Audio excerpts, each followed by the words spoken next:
ফরিদপুরের সালথায় অভিযান ৩.৫ লক্ষ টাকার অবৈধ চায়না দুয়ারি জাল জব্দ, জনসম্মুখে ধ্বংস। ফরিদপুরের সালথা উপজেলায় মঙ্গলবার দুপুরে সালথা উপজেলা নির্বাহী অফিসার ও সহকারী কমিশনার ভূমি মোহাম্মদ মামুন সরকারের নেতৃত্বে বিশাল অভিযান চালিয়ে প্রায় ৩.৫ লক্ষ টাকার অবৈধ চায়না দুয়ারি জাল জব্দ করা হয়েছে। আটগড় ইউনিয়নের কুষ্টিয়ার চক ও গোবিন্দপুর চক সহ গোয়া ও সেনহাটি এলাকায় পরিচালিত এই অভিযানে উপজেলা মৎস্য কর্মকর্তা মোহাম্মদ শাহরিয়ার জামান সাবু এবং সালথা থানা পুলিশের সদস্যরা উপস্থিত ছিলেন। উপজেলা নির্বাহী অফিসার মোহাম্মদ মামুন সরকার বলেন, সালথা উপজেলার আটগড় ইউনিয়নের বিভিন্ন এলাকায় মৎস্য রক্ষা ও সংরক্ষণ আইন অনুযায়ী অভিযান পরিচালনা করা হয়। অভিযানে প্রায় ১০০টি চায়না দুয়ারি জাল জব্দ করা হয়েছে, যার আনুমানিক মূল্য প্রায় ৩ লক্ষ টাকা।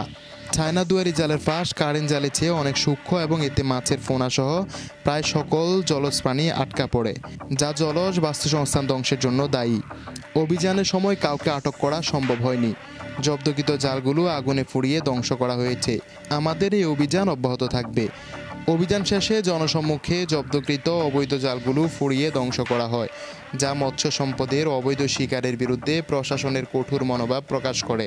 উপজেলা প্রশাসনের পক্ষ থেকে জানানো হয়েছে, অবৈধ জাল ব্যবহার বন্ধ করে দেশীয় মাছ ও মৎস্য সম্পদ রক্ষা করাই এই ধরনের অভিযান পরিচালনার মূল উদ্দেশ্য। মাছের প্রজনন মৌসুমে এই ধরনের অবৈধ কার্যক্রম বন্ধ রাখতে ভ্রাম্যমাণ আদালতের মাধ্যমে কঠোর আইন প্রয়োগে অব্যাহত থাকবে। সালথা উপজেলায় মৎস্য সম্পদের সুরক্ষায় এসব অভিযান স্থানীয় মৎস্যজীবী ও প্রশাসনের জন্য বড় সহায়ক হিসেবে বিবেচিত হচ্ছে।